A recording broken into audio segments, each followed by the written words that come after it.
Hello folks, this is callisto8413. I'm going to do a few videos based on my love for human evolution, prehistoric man, and the evolution of origins of mankind. Ooh, booga booga. Like the other videos, I'm basically going to talk a little bit about it, but also show you a lot of sources on how to learn on your own. I think self-learning is very important. The first book you probably want to get is a very short introduction of human evolution. These series of books deal with the facts of almost any subject you could think of. I have one on the Spanish Civil War. I have one on dinosaurs. I have one on, I believe, quite a few subjects. They're very good. They have timelines.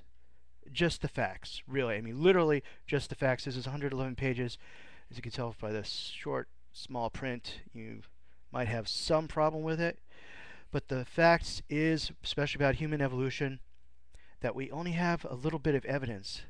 Teeth, bones, fossils, really, not even bones in most cases, stone tools. Another place you might want to start with is some of the more modern, just published books. This is actually a companion book, What Does It Mean to Be Human?, to a Smithsonian exhibit in natural history in Washington, D.C. They have now a hall on human origins, which is very nice. I've been there a couple times. Other books you want? I mean, you might not want this one, but please remember that all sources are valid. This is a book, a translation of a French book, obviously a children's book. I don't care where you get the information, children's book or not. Actually, some of the children's books are a little better because they streamline them. They're not talking down to children, but the information does get streamlined, and usually they have really nice illustrations showing what early man would have looked like. Always a plus. Now, older books could also be interesting too, because when it comes to history, an older book that was published 50, 100 years ago might have an interesting twist on it. The information might be outdated, but history of history itself, learning what people thought so long ago, is interesting. And also, once again, usually when they're dealing with other subjects or they're trying to prove a point, you should listen to the argument even if it's become outdated or it's wrong or you consider it wrong. Because if you're going to learn about history, you have to learn about all sides, and you have to be able to argue against the other side. Learn the facts and learn why they're wrong and the other guy's right, and 20 years from now it'll be vice versa. One book I do suggest getting, or at least a book like this, is trying to get books that deal with first person sources or could show you the evidence. When somebody says this tooth doesn't look right, you should be able to understand why. Okay? This shows a lot of early humans and the evidence. This is really the evidence right here, the photos of the fossils. This is what everybody argues over. This book is great because this is fact. This is what they look like. This is the teeth. This is the fossils. All the other books you're going to get are going to be basing their arguments on this. So when you get to a book, you're like, that doesn't sound right. You could at least say, well, of course, I've seen the tooth and I don't think you got it right. Now,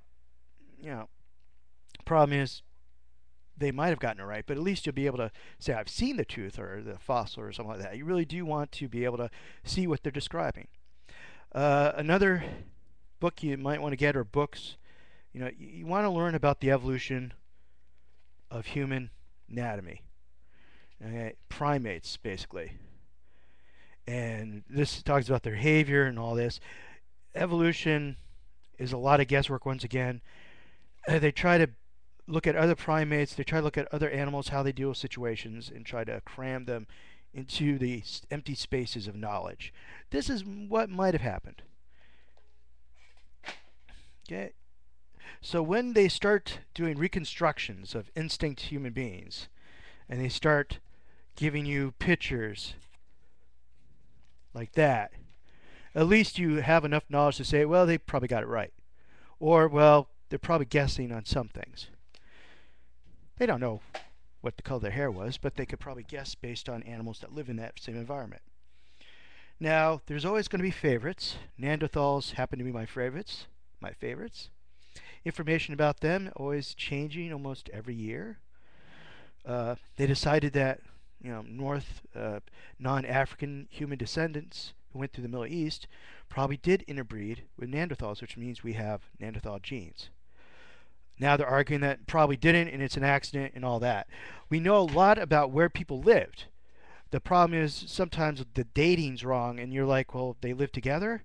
Or was one here and the other one left? Or did they come back? Or did they go back and forth? Or did they live side by side for thousands of years? Or did they kill each other off? Or did they breed? A lot of it based on dating, and our dating technology is continuously advancing. Java Man? Some of these books are less about the actual early humans and more about the scientists and the history of the scientific discoveries. In fact, the next book is about the discovery of the Hobbits. And this is actually more of a shameful book. It's a good book to read, but a lot of it's infighting between scientists, arguments, just shameful childish behavior. It really is kind of sad sometimes when you get it. Start reading these books, you find out how bad they treat each other. Now, one of the big arguments is, were we hunters? Were we gatherers? The idea is that we're hunting animals, we're outthinking them, we're gaining intelligence because we're eating their fat and their marrow from their bones and all that stuff. But there's also the other side, which was about gathering, which is a very important side of the story because hunting, you could fail. Lions fail. Everybody fails at hunting. Gathering is a little more stable, probably because plants don't attack you. Also, there's a more variety. They've a lot of the diet is going to be actually from this side of the picture. Meat's really good, a lot of protein, a lot of fats, but and you're going to get salt also, meat eating. But a lot of it you need from the gatherer. And also, please remember that the early childhood of both male and females would have been with the mother. So the hunters who have gone hunting have already learned a lot about the herbs and the flowers and what to dig up that's going to be necessary when they get back home to either cook with the food or to give to their wives and their moms who can use it for medicine or other purposes, paint.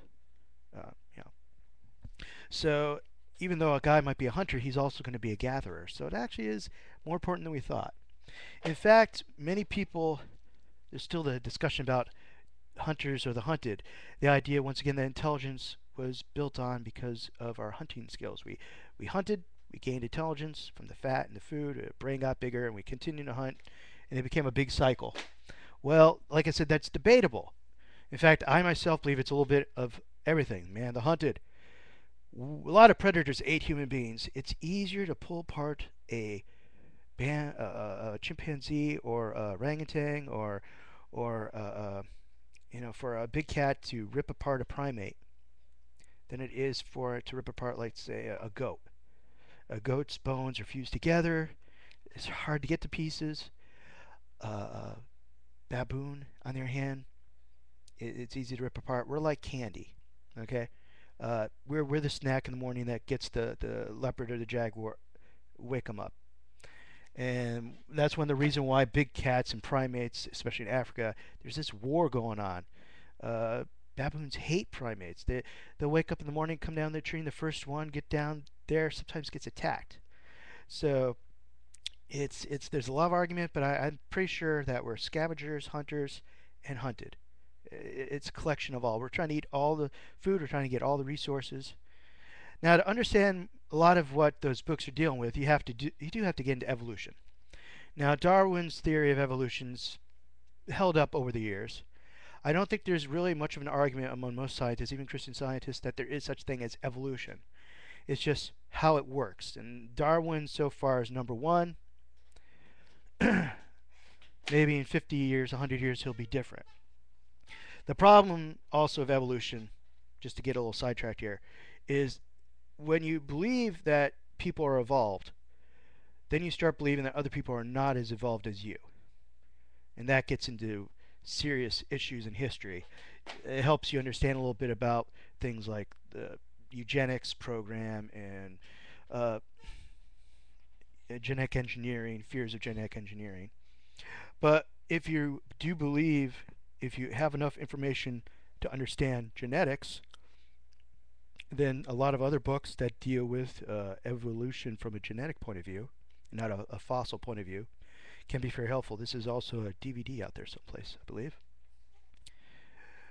Seven Daughters of Eve, which has not held up. It came out, it was a lot of excitement, but other scientists have kind of pulled it apart. They think a lot of it's been misinterpreted.